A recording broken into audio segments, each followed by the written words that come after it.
Bonjour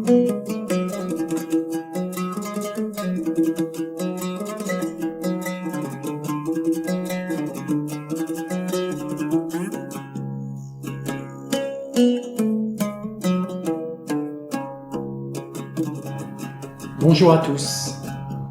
Je vous propose de consacrer notre séance d'aujourd'hui et les 3 suivantes à discuter la christologie du Coran, c'est-à-dire la façon dont le livre de l'islam considère Jésus-Christ et les questions essentielles qui s'y rapportent. Cet examen nous amènera à revisiter le paradoxe que nous avons étudié lors de nos précédentes discussions. Il nous permettra aussi de jeter les bases nécessaires à la tâche que l'on entreprendra par la suite. Repérer la voie que le prophète arabe a frayée et sur laquelle il appelle les hommes à le suivre. Aujourd'hui, je m'en tiendrai à quelques préliminaires sur la question centrale de la filiation de Jésus. Je commencerai par rappeler brièvement le point de vue que défendent les Juifs et les chrétiens à ce sujet. Puis, nous examinerons la position du Coran. Nous verrons que Mohammed reste cohérent avec son refus de trancher entre les points de vue de l'espérance et du désenchantement, et que le parti pris qu'il défend est plein de contrastes. Pour les chrétiens, la vie du Christ est surnaturelle de part en part. Né de la Vierge Marie, par l'insufflation de l'Esprit Saint, Jésus a mené une vie sans péché, en restant fidèle aux idéaux du pardon, de la charité et de l'amour du prochain. Cet homme innocent a été persécuté et crucifié par des Juifs infidèles. Mais Dieu le ressuscita en signe de salut pour tous les hommes. Aussi, les chrétiens considèrent que Jésus est la parole éternelle de l'amour. Il est cette parole qui révèle Dieu en vérité et que Dieu ne reniera jamais. C'est pourquoi il est juste de le tenir pour le Fils de Dieu et d'en faire l'une des 3 personnes de la Trinité. D'ailleurs, c'est en suivant son exemple que les chrétiens pensent se frayer un chemin vers le royaume de la vie éternelle et accomplir leur vocation, qui est d'être eux-mêmes les fils bien-aimés de Dieu. De leur côté, les Juifs contestent cette conception des choses. À leurs yeux, Jésus n'est qu'un imposteur ou un fou qui a prétendu être le Fils de Dieu. Il n'a pas été conçu par l'Esprit Saint, mais comme tous les autres hommes. D'ailleurs, si sa mère a dû accoucher dans l'exil, c'est parce qu'elle a été rejetée par les siens pour avoir procréé hors mariage. Enfin, si Jésus a été crucifié, c'est parce qu'il a profané la loi et prétendu être le Fils de Dieu. Ainsi, les Juifs rejettent le credo du christianisme. Mais ce faisant, ils tendent à discréditer l'attribut de la paternité divine, à galvauder le commandement de l'amour et à contester l'idée de la rédemption universelle. Plutôt, ils redonnent l'avantage à l'exécution de la loi et à l'appartenance communautaire comme étant les moyens par excellence du salut. La querelle qui oppose les Juifs et les chrétiens sur la question du Christ touche donc à l'idée que chaque partie se fait de Dieu et de l'existence humaine, et partant du culte qu'il s'agit d'observer, de la perfection éthique qu'il convient de poursuivre, et de l'idéal du monde qu'il serait bon de faire advenir.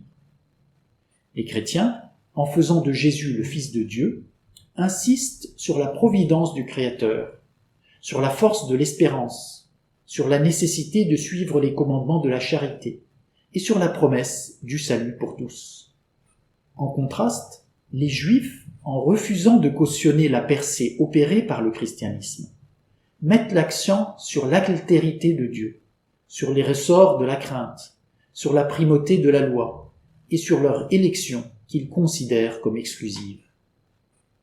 Je vous propose de nous pencher maintenant sur le texte coranique et d'essayer de cerner la position qu'il défend sur la question de la filiation de Jésus. Fidèle à sa méthode, le prophète arabe va prendre à son compte les positions adverses et les articuler dans un même propos à double sens. Ils ont dit « Allah s'est donné un fils. Gloire à lui, c'est à lui ce qui est dans les cieux et la terre, et c'est devant lui que tous s'inclinent. créateur des cieux et de la terre, lorsqu'il décrète un ordre, il lui dit « Sois » et il advient. Dans ce verset, le prophète commence par mentionner l'exorbitante prétention du christianisme. Ils ont dit « Allah s'est donné un fils ».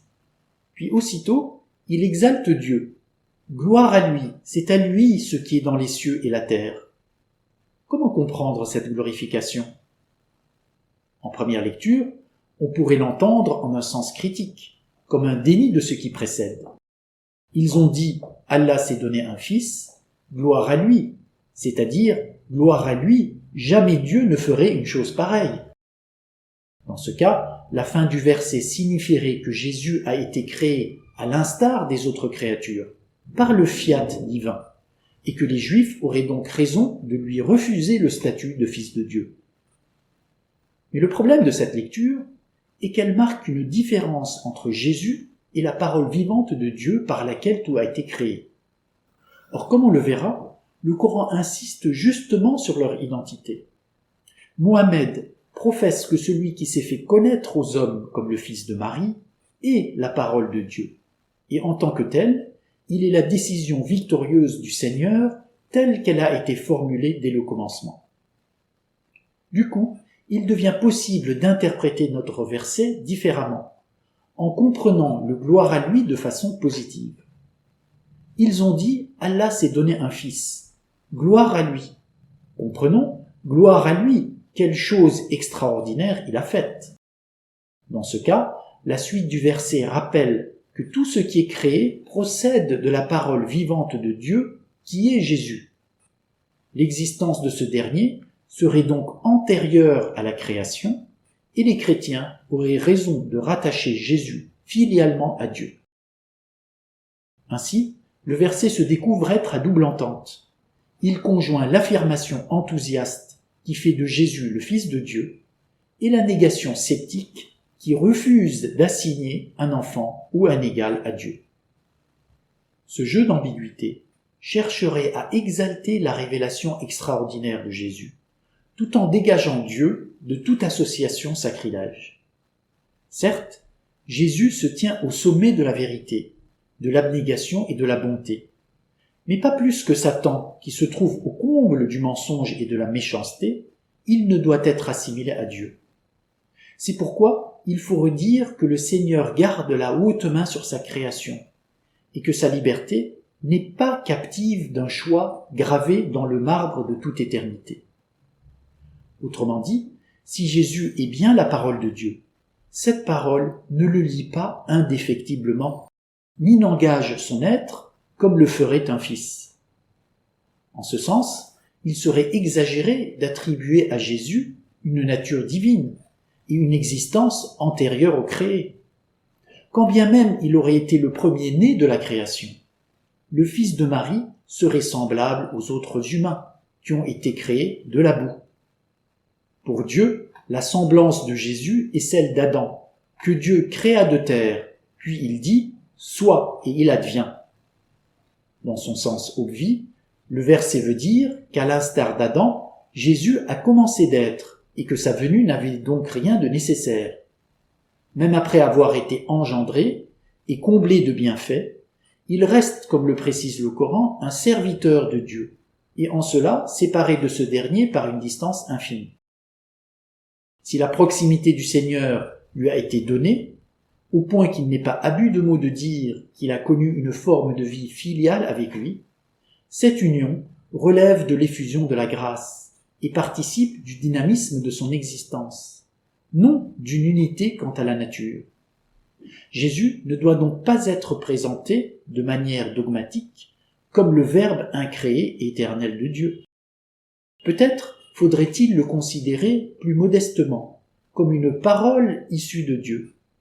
Une parole qui couronne d'autres passées et en annonce potentiellement de nouvelles. Il n'était le Messie, fils de Marie, qu'un messager. D'autres messagers sont passés avant lui, et sa mère, une véridique. Et tous mangeaient de la nourriture. Vois comme nous leur explicitons les preuves, et bien plus comme ils s'en détournent. Dans la logique de lecture que l'on vient de privilégier, le Coran paraît à nouveau dénier à Jésus le statut de fils de Dieu. Pourtant, on pourrait aussi lire ces versets de manière à préserver le credo du christianisme. Reprenons par exemple l'énoncé suivant. Pour Dieu, la semblance de Jésus est celle d'Adam, que Dieu créa de terre. Puis il lui dit « Sois » et il advient. Si l'on veut défendre le point de vue des chrétiens, il faudrait faire remarquer que le Coran ne parle ici que de la semblance de Jésus, et non pas de sa nature. Puisque Jésus a revêtu la condition humaine, sa semblance est bien celle d'Adam.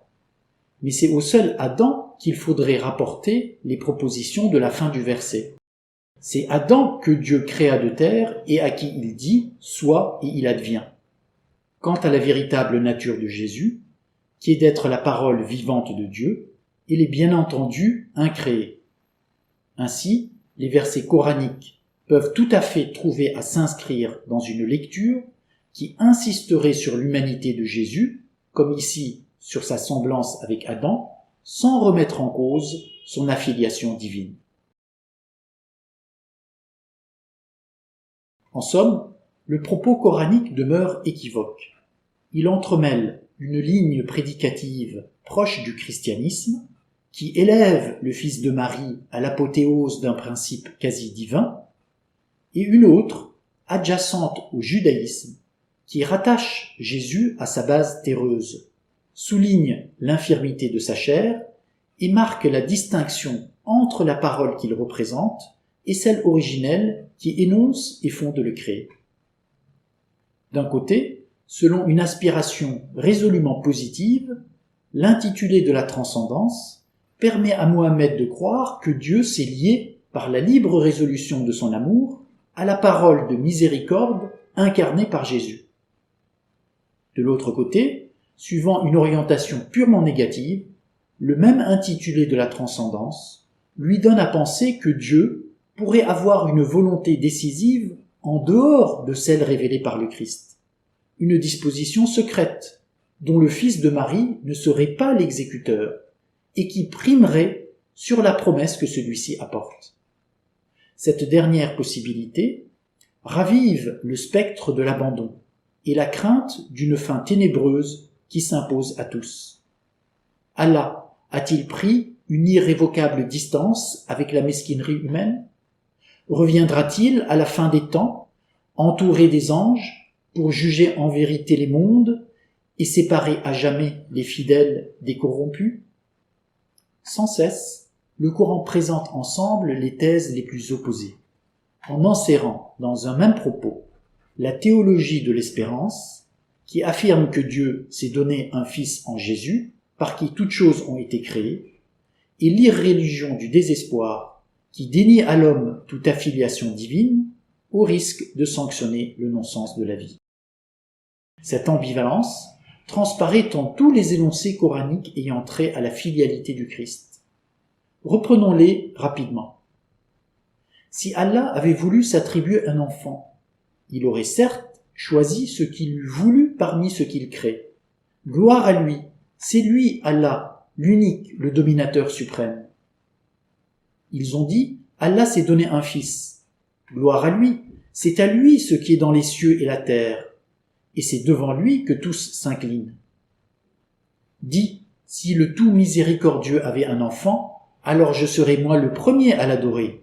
Gloire à lui, Seigneur des cieux et de la terre. Ces affirmations hyperboliques conjoignent l'affirmation et la négation, ou pour parler comme les théologiens, la cataphase et l'apophase. Elles peuvent être entendues comme voulant dire que Dieu, aussi extraordinaire que cela puisse être, s'est donné un fils. C'est pourquoi Mohammed glorifie Dieu, lui le Seigneur des cieux et de la terre. Mais ces mêmes déclarations peuvent se comprendre dans le sens du déni, comme voulant dire que Dieu ne s'est certainement pas donné un fils, quand bien même il aurait été en son pouvoir de le faire. Aussi, le Coran le glorifie, lui le Seigneur devant lequel tous s'inclinent.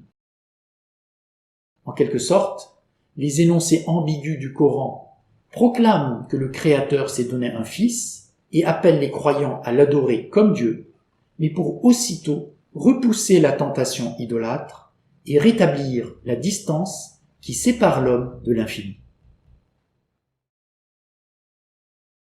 La duplicité du discours coranique ressort également dans la manière dont le Coran désigne Jésus.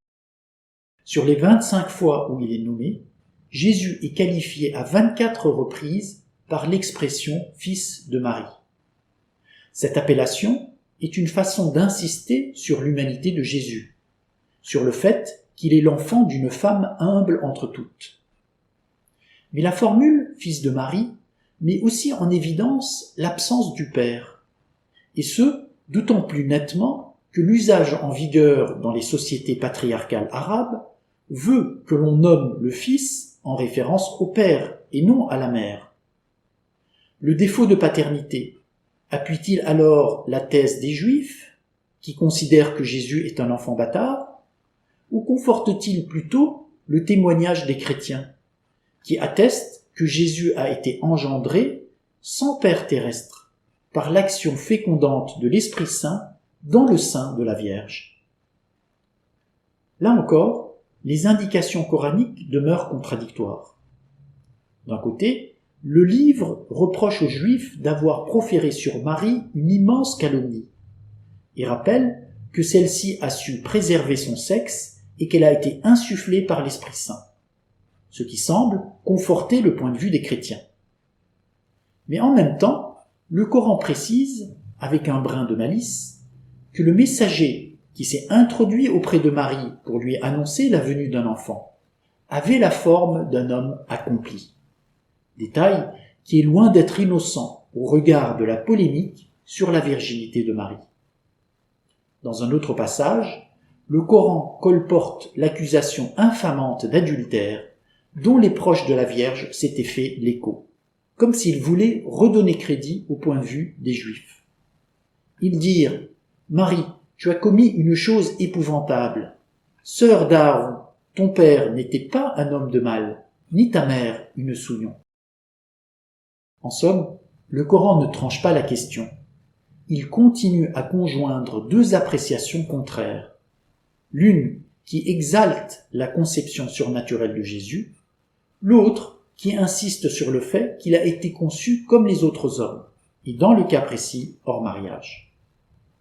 En mêlant dans sa prédication des points de vue contraires, le messager arabe ne cherche pas à semer la confusion, ni à sanctionner l'impossibilité d'acquérir une conviction sur Jésus. Il entend plutôt renvoyer les chrétiens et les juifs dos à dos, en incitant les croyants à rechercher, dans la tension des positions contraires, une compréhension plus profonde du drame christique. Dans nos prochaines discussions, on verra que Mohammed aura lui-même entrepris une réflexion plus poussée sur la vie, la mort et la crucifixion de Jésus. Plus largement, en combinant à chaque fois l'affirmation et la négation, le Coran s'emploie à détruire les raccourcis théologiques.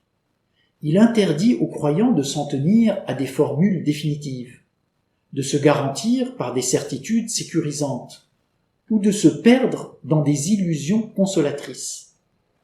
Du coup, il force ses auditeurs à poser réellement la question de l'adhésion au Christ, en redonnant du champ au questionnement personnel, à l'approfondissement de la prière, à l'étude directe des textes fondateurs, et finalement à l'engagement concret et véritablement responsable devant Dieu. Mais n'allons pas trop vite. Avant d'explorer la voie frayée par le prophète arabe, il nous faut encore approfondir la compréhension qu'il se fait de l'événement christique. C'est à cela que seront consacrées nos prochaines présentations. Aussi, je vous donne rendez-vous pour la suite de notre discussion et je vous remercie pour votre écoute.